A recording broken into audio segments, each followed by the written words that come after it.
अस्सलाम वालेकुम dear students. आज की वीडियो में हम एसएसटी जनरल जोन 3 का जो पेपर हुआ था मेल का कंप्लीट पेपर अवेलेबल है, तो उसको हम डिस्कस करेंगे और मैं कोशिश करूंगा कि जो इंग्लिश पोर्शन है उसको करेक्टली उसको सॉल्व करें। इससे पहले भी बहुत सारे शेयर बहुत सारे लोगों ने इसको सॉल्व किया है, फेसबुक पे भी यूट्यूब पे भी। इसमें जिसमें कुछ मिस्टेक्स भी हुई थी, तो आज मैं कोशिश करूंगा कि इसको ऑथेंटिकली आपको करेक्ट आंसर्स प्रोवाइड कर दूं इंग्लिश पोर्शन की। तो ये चलते हैं टाइम ज़ाया किए बगैर, पहले एमसीक्यूज को देखते हैं। Virtually select the correct option. Virtually का मतलब होता है तकरीबन, ऑलमोस्ट, ठीक है। तो इसका जो करेक्ट ऑप्शन है वो क्या है? डी, नियरली, ठीक है, जो कि ऑलमोस्ट के करीब है। दूसरा देखते हैं, he faced punitive measures. Punitive का मतलब होता है पनिशमेंट से निकला है, ठीक है, यानी ऐसे मायर्स जो कि पनिशमेंट पे बेस्ड हो। तो इसका जो करेक्ट ऑप्शन है वो है सी वाला, इंटेंडेड एज पनिशमेंट, ठीक है। तीसरा है हमारे पास, change into direct speech. They said that they had never seen such a beautiful place. अब इस सेंटेंस को अगर आप देखते हैं तो इसमें थोड़ी सी कंफ्यूजन भी है, क्योंकि दो करेक्ट ऑप्शन इसमें आ रहे हैं, ठीक है। इसको मैं एक्सप्लेन करके देता हूँ कि आपने कौन सा वाला करेक्ट करना है। तो सबसे पहले आपने टेंस की पहचान करनी है कि कौन सा टेंस है इसमें। देखिए ना, दे had never seen such a beautiful place, ये पास्ट परफेक्ट टेंस है, ठीक है। पास्ट परफेक्ट टेंस जो होता है उसको जब आप एक्टिव वॉइस में सॉरी डायरेक्ट स्पीच में चेंज करते हैं तो वो चेंज हो जाता है, पास्ट इंडिफिनिट में भी चेंज होता है और प्रेजेंट परफेक्ट में भी चेंज हो जाता है। अब इसमें दोनों ऑप्शन मौजूद है। पहला वाला अगर आप देख लेते हैं, they said we have never seen such a beautiful place, ये प्रेजेंट परफेक्ट में चेंज हो रहा है, तो ये भी करेक्ट है। They said we had never seen, नहीं, ये तो करेक्ट नहीं है, क्योंकि ये तो पास्ट इंडिफिनिट पास्ट परफेक्ट है। तीसरा अगर हम देखते हैं, they said we never saw such a beautiful place, ये वाला भी करेक्ट है। अब आपने कौन सा वाला चूज करना है? देखें, पहला वाला भी करेक्ट है क्योंकि ये प्रेजेंट परफेक्ट में कन्वर्ट हो रहा है। सी वाला भी करेक्ट है क्योंकि ये पास्ट इंडेफिनिट में कन्वर्ट हो रहा है। तो इस सिचुएशन में आपने क्या करना है, जो देखें, जब भी प्रेजेंट परफेक्ट होता है वो डायरेक्टली पास्ट परफेक्ट में चेंज होता है। तो पास्ट परफेक्ट जो होता है ना, जब भी आपको इस तरह के ऑप्शन मिले तो आप उसको बगैर किसी कंफ्यूजन के प्रेजेंट परफेक्ट में चेंज करें, तो इसमें ए वाला ऑप्शन करेक्ट है, ठीक है, क्योंकि पास्ट परफेक्ट डायरेक्टली चेंज हो जाएगा प्रेजेंट परफेक्ट में। अच्छा, चौथा नंबर है हमारे पास, trial, identify the opposite word.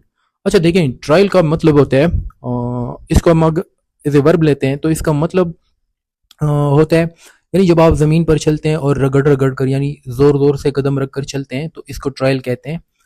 इसके बरअक्स जब आप बहुत निज़ाकत से चलते हैं, बहुत धीरे धीरे कदम रखते हैं, तो ये उसका अपोजिट बनेगा। तो जो बी वाला ऑप्शन है, टिप टॉय, ये वाला करेक्ट है, ठीक है। पांचवा हम देखते हैं, her turn became noticeably acerbic during the debate. अच्छा, इसमें जो करेक्ट ऑप्शन है एसरबिक का मतलब होता है शार्प एंड बिटर। नेक्स्ट जो एमसीक्यू जो इंग्लिश वाला है, आप आ जाएं 7 नंबर पे। सेलेक्ट द करेक्ट सेंटेंस, यानी कि जो सही वाला सेंटेंस है उस पर टिक लगाएं। पहला है it may rain this morning, दूसरा है it might rain this morning, C है it could rain this morning, D वाला है ऑल ऑफ दिस। तो इसमें जो सारे सेंटेंसेस है वो सारे करेक्ट है, ठीक है, क्योंकि मे जो है वो पॉसिबिलिटी को शो करता है, इसके अलावा माइट भी पॉसिबिलिटी को शो करता है, कुड भी जो है ना आप इस्तेमाल कर सकते हैं पॉसिबिलिटी के लिए। लेकिन जो मे होता है उसकी जो डिग्री ऑफ पॉसिबिलिटी होती है, इम्कान, यानी जब ज़्यादा इम्कान होता है तो आप मे का इस्तेमाल करते हो, जब कम इम्कान होता है तो आप माइट और कुड का इस्तेमाल करते हो, ठीक है। तो ये सारे ग्रामेटिकली करेक्ट है। ओके, नेक्स्ट एमसीक्यूज देखते हैं। 9th number, he showed aversion to taking risk. Aversion का मतलब होता है एक्सट्रीम डिसलाइक, यानी शदीद नापसंदीदगी, तो ए वाला ऑप्शन करेक्ट है। और 10th नंबर है हमारे पास, the findings were inconclusive. Inconclusive ये कंक्लूसिव से निकला हुआ है, इसका प्रीफिक्स जब आप इन लगा देते हो तो ये अपोजिट बन जाता है। कंक्लूसिव का मतलब होता है जिसका नतीजा निकल जाता है, ठीक है। इनकंक्लूसिव का मतलब होता है बगैर किसी नतीजे के, तो बी वाला ऑप्शन करेक्ट है, लेक अ क्लियर रिजल्ट, ठीक है। 12 नंबर है, in which sentence is the relative clause non defining, यानी कि कौन से सेंटेंस में जो रिलेटिव क्लॉज है, एडजेक्टिव क्लॉज है, वो नॉन डिफाइनिंग है।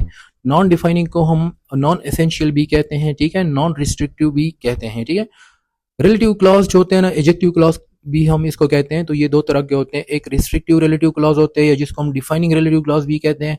दूसरा जो होते हैं नॉन डिफाइनिंग रिलेटिव क्लॉज। तो नॉन डिफाइनिंग रिलेटिव क्लॉज जो होते हैं, इसमें आप हमेशा याद रखें, अगर आप उसको सेंटेंस से निकाल देते हो तो सेंटेंस आपको फिर भी कंप्लीट मीनिंग देता है। ये तो ये वाला ट्रिक हो गया जिससे आप पहचान कर सकते हैं। दूसरा ये होता है कि नॉन डिफाइनिंग क्लॉज से पहले भी कॉमा लगा होता है, उसके बाद भी कॉमा लगा होता है, ठीक है। तो इसमें अगर आप देखते हैं बी वाला option, my brother who lives in Canada is visiting soon, तो इसमें ये जो ऑप्शन है बी वाला, इसमें रिलेटिव क्लॉज नॉन डिफाइनिंग है। देखिए ना, माई ब्रदर के बाद कॉमा लगा है, उसके बाद हु लिव्स इन कनाडा, ये नॉन डिफाइनिंग रिलेटिव क्लॉज है, ठीक है। अच्छा, ओके, नेक्स्ट जो एमसीक्यूज है हमारे पास इंग्लिश का 15 number, which sentence uses the optative mood with the verb let, यानी कि कौन से सेंटेंस में ऑप्टेटिव मूड शो हो रहा है, रिप्रेजेंट हो रहा है, और वर्ब लेट के जरिए से।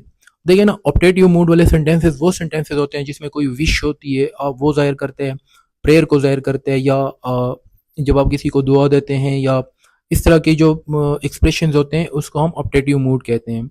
तो इसमें अगर आप देखते हैं पहला वाला सेंटेंस, लेट दियर बी लाइट, ये सेंटेंस जो है ये एक विश को जाहिर कर रहा है ना, कि मेरी ख्वाहिश है कि लाइट हो, ठीक है। तो ये वाला जो सेंटेंस है ये करेक्ट है, क्योंकि अगर आप बी वाला देखते हैं, let's go to the market, ये कोई ख्वाहिश नहीं जाहिर कर रहा, ये एक सजेशन जाहिर कर रहा है, ठीक है। सी वाला अगर आप देखते हैं, I let him go yesterday, ये एक परमिशन को जाहिर कर रहा है, तो इसमें भी ऑप्टेटिव मूड नहीं है। डी वाला देखें, they let us know the news, यहाँ पे भी परमिशन को जाहिर कर रहा है। तो पहला वाला जो सेंटेंस है, लेट दियर बी लाइट, इसको आप इस तरह भी लिख सकते हैं, मे दियर बी लाइट, यानी कि मेरी ख्वाहिश है कि लाइट हो। ओके, तो इसमें ए वाला करेक्ट है। अच्छा, नेक्स्ट देखते हैं 17 नंबर है, स्टबबॉर्न। स्टबबॉर्न का मतलब होते हैं यानी जिद्दी, हरदर्म। तो इसका जो करेक्ट ऑप्शन है बी वाला आपके पास, पर्टिनिशियस, ठीक है, ये वाला करेक्ट है। इसने गलत मार्क किया है, रेश नहीं होता, पर्टिनिशियस, ठीक है। स्टबबर्न का मतलब होता है जिद्दी, हरदर्म, तो इसमें बी वाला करेक्ट है। अच्छा, नेक्स्ट एमसीक्यूज देखते हैं। 19 नंबर है, द डेलीगेट्स, फिर कॉमा लगा है, dash for nearly 8 hours without interruption finally demanded a recess, तो इसमें बी वाला ऑप्शन करेक्ट होगा, the delegates having debated for nearly 8 hours without interruption finally demanded a recess. Okay, next MCQs इसमें, हाँ 20 number है, the solution proved ineffectual. Ineffectual का मतलब होता है नॉट इफेक्टिव, जो बिल्कुल असरअंदाज भी नहीं होता, यानी जो जिसका बिल्कुल असर भी ना हो, जो बिल्कुल पुरअसर भी ना हो, यूजलेस को कहते हैं, ठीक है, यूजलेस।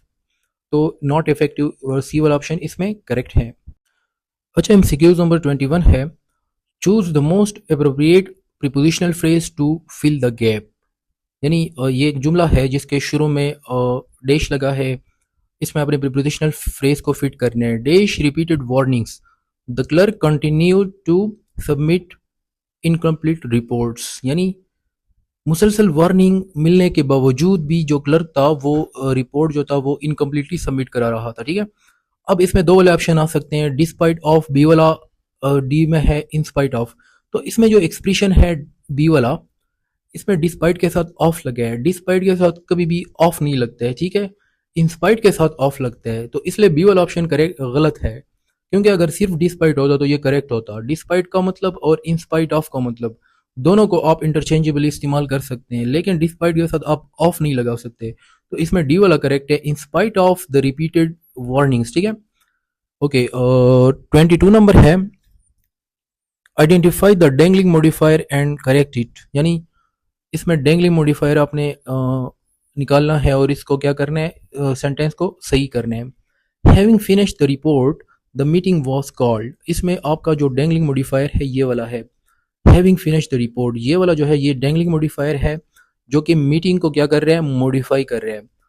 तो इसमें अगर आप देखते हैं तो डेंगलिंग मॉडिफायर वाला जो जुमला है बी वाला, having finished the report we called the meeting, dangling modifier देखें, इसमें अगर आप शुरू वाला सेंटेंस देखते हैं, having finished the report the meeting was called, तो द मीटिंग वाज कॉल्ड यानी मीटिंग खुद ब खुद ही कॉल नहीं की जा सकती। डेंगलिंग मॉडिफायर के बाद आप हमेशा सब्जेक्ट लगाओगे जिसने मीटिंग को कॉल की है, ठीक है। तो ये वाला करेक्ट होगा, यानी रिपोर्ट सबमिट करने के बाद हमने मीटिंग बुलवाई, तो इस तरह होगा, having finished the report we called the meeting, तो इसमें बी वाला करेक्ट है, ठीक है। अच्छा, 24 नंबर है, विच सेंटेंस शोज अ करेक्टली प्लेस्ड एडवर्बियल मॉडिफायर, यानी कि कौन सा सेंटेंस है जिसमें करेक्टली प्लेस एडवर्ब जो कि मॉडिफायर की तरह काम कर रहे हैं। तो इसमें हमारे पास ऑप्शन जो है बी वाला करेक्ट है, she ate nearly all the cake. ठीक है। अच्छा, इसके बाद आ जाएं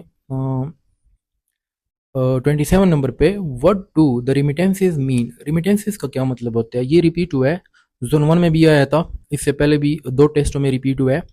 तो रिमिटेंसेस कहते हैं money send by overseas Pakistanis, यानी जो बाहर के जो पाकिस्तानीज होते हैं ओवरसीज, इंग्लैंड, अमेरिका वगैरह, वो जब अपने फैमिलीज के लिए पैसे भेजते हैं तो इसको हम रिमिटेंसेस कहते हैं। ठीक है। 28 नंबर है, choose the correct passive voice transformation for someone had been watching the movie. अच्छा, ये जो देखे ना हम, someone someone had been watching the movie, ये पास्ट परफेक्ट कंटिन्यूअस टेंस है। तो वैसे तो हमने पढ़ा है कि परफेक्ट कंटिन्यूअस टेंसेस चेंज नहीं होते, लेकिन जब आप इसको चेंज करोगे तो यहाँ पे देखे ना, हेड के बाद बीन भी लगा है। जब आप इसको पैसिव में चेंज करेंगे तो इसमें बीन भी आएगा और बीइंग भी आएगा, जी वाला। ठीक है। तो ये किस तरह कन्वर्ट होगा, the movie had been being watched. ठीक है, ये करेक्ट होगा। तो इसमें आप देखें ना, बी वाला ऑप्शन करेक्ट है, the movie had been being watched. Okay. 30 number है, एक इडियम है, to beat around the bush, about the bush. To beat about the bush का मतलब होता है इधर उधर की बातें करना, यानी जो आपका असल टॉपिक होता है जब आप उससे हटकर इधर उधर की बातें करते हैं तो इसको हम कहते हैं to beat about the bush या to beat around the bush. To avoid addressing the main issue, ये करेक्ट है। 31 नंबर है, we prevail dash them to help us.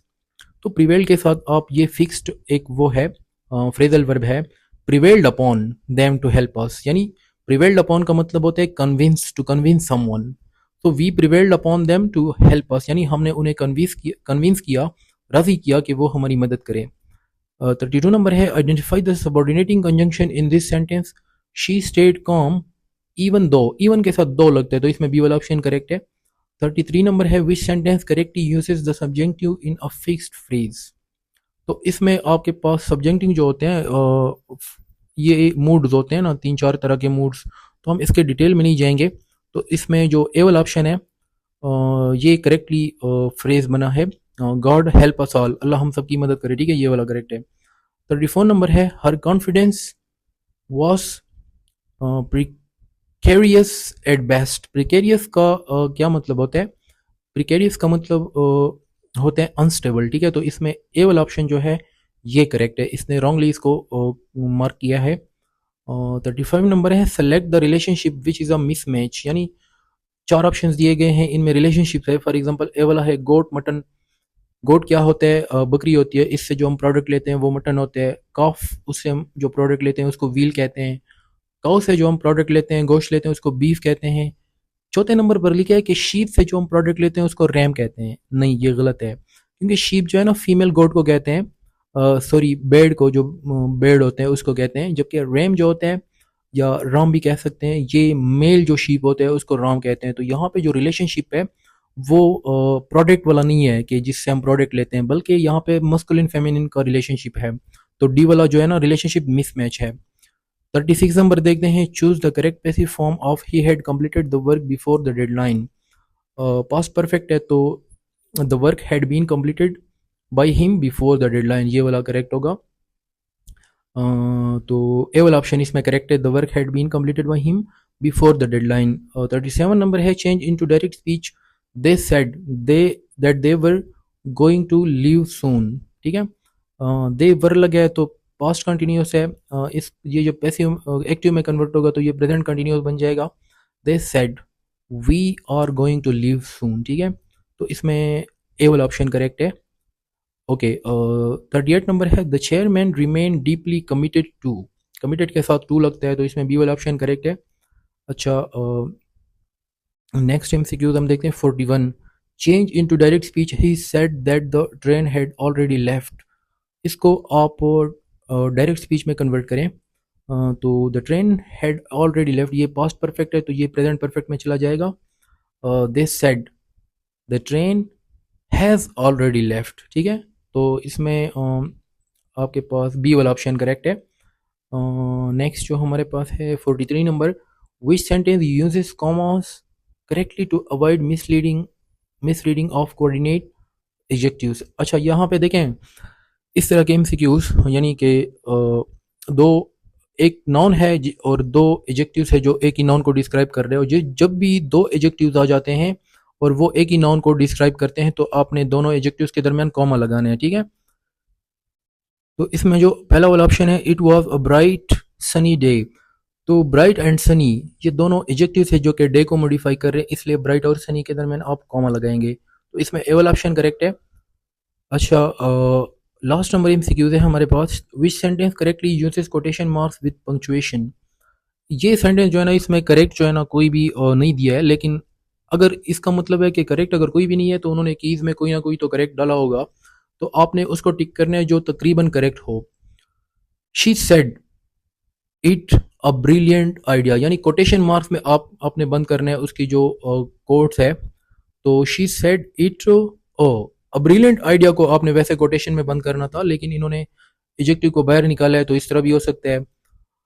Quotation marks में जब आप बंद करेंगे तो आप पहले फुल स्टॉप लगाओगे, उसके बाद कोटेशन मार्क्स लगाओगे, तो आपने इसमें देखना है कि कौन सा वाला ऑप्शन करेक्ट है। तो इसमें जो मुझे नज़र आ रहा है, तो पहले वाले ऑप्शन में पहले कोटेशन मार्क्स लगी है, उसके बाद फुल स्टॉप लगा है।